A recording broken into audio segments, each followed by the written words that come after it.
Soon after returning to Michigan, Richard and Rose began considering the Mackinac area as a location for their campground. Yellowstone National Park was established in 1872. Mackinac Island was the country's second national park, established in 1875. After the soldiers left Fort Mackinac, it was transferred to the state of Michigan in 1895, at which time Mackinac Island became the first state park in the state of Michigan. Mackinac Island has a mysterious ancient history as sacred grounds to Great Lakes Native American tribes.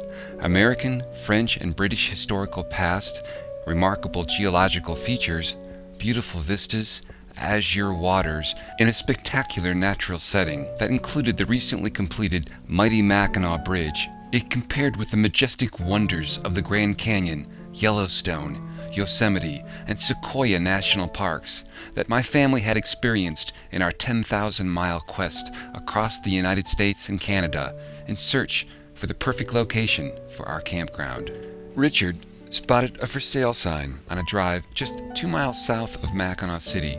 He walked the 6-acre plot and decided to buy it. Mom, Dad, and my 2 small brothers and I moved into the small cabin on the property on May 30th, 1964. Dad used his workshop downstate on 32 Mile Road in Wolcott, near Romeo, Michigan, to create playground equipment from scraps of pipe and car wheels, to build picnic tables and prefabricate shelves and benches for the camp's first modern flush toilet and shower building. Dad had the 3 of us boys at the cabin, while Mom returned downstate to give birth to Edward in the hospital in Mount Clemens, where the rest of us had been born. During the day, Dad had work to do, so I was in charge of looking out for Chris and Vince. By the time Edward came along, I was an old hand at changing diapers. We all missed Mom, but Vince especially so, since without Mom there, Dad decided the best way to potty train him was with ice-cold baths, right out of the hand pump. As I remember, Vince learned pretty quick. Dad's army buddy, Alex, 6 foot 4 inches tall, also known as Big Al, helped Dad rush to complete the shower building. Both were big guys, used to laying cement, bricks, and physical labor. I remember seeing them tossing cement blocks to each other, as if they were footballs. Dad was supposed to play football for the Detroit Lions before World War II happened. As one of the world's handiest handymen, Dad built, plumbed, wired the buildings, cleared the land, built the roads, installed utilities, and the campground opened to the public on the 4th of July with 18 sites renting for a rate of $2 a night.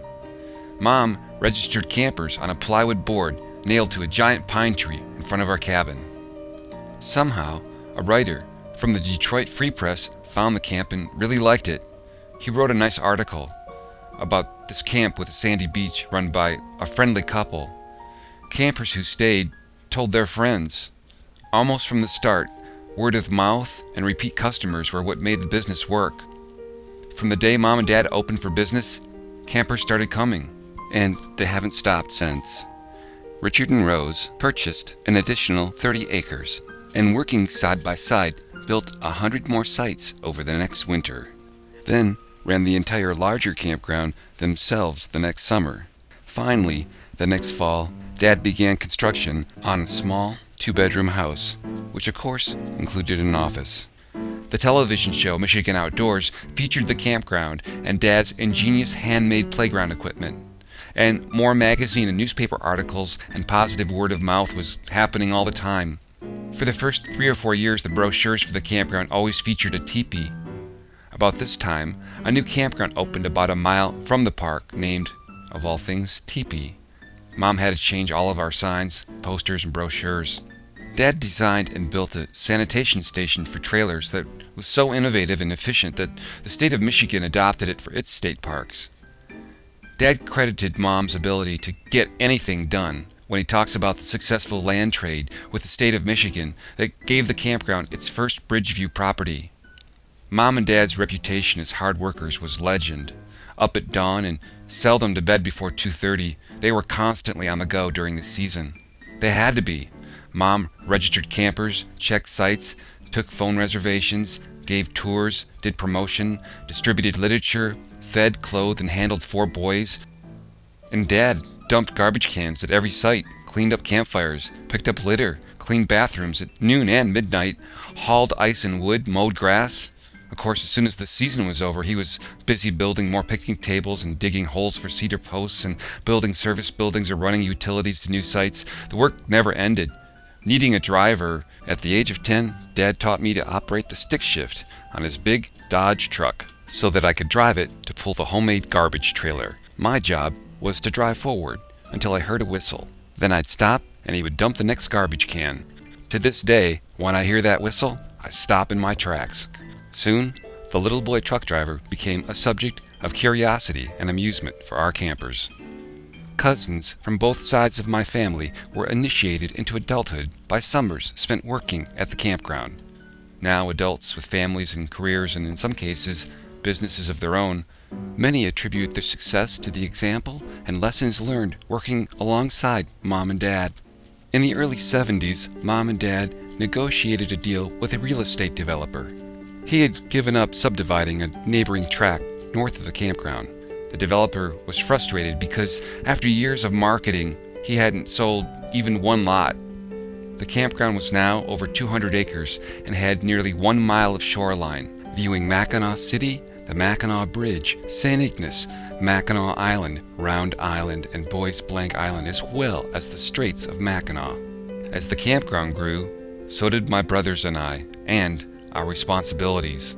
We soon learned, under our parents' watchful eyes, to pick up litter, clean toilets, mow grass, rake leaves, pick up garbage, register campers, check sites, and, well, you get the idea. In the 1980s, a local campground adopted a name that was confusingly close to our name, Mackinaw Campground. Mom and Dad went to court to protect the name that they had worked so hard to build. The judge said that since the other campground was in the other county, a county line splits Mackinaw City in half. Our DBA didn't count, and another campground 2 miles away was allowed to have the same name. About this time, a local teacher, acting as an archaeological hobbyist, discovered the remains of a Revolutionary War-era water-powered sawmill just down the road from the campground. Archaeological research resulted in the opening of the beautiful Mill Creek Discovery Park and the rebuilding of the wood-powered sawmill on the original site.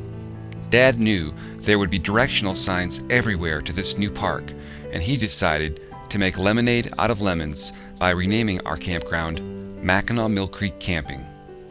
The name change worked. Our old customers found us, and new ones discovered us.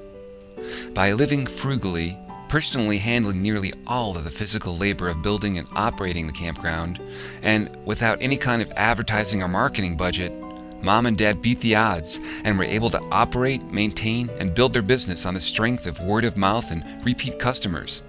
Many of the campers coming today were brought to the campground by their parents, who were brought there by their parents.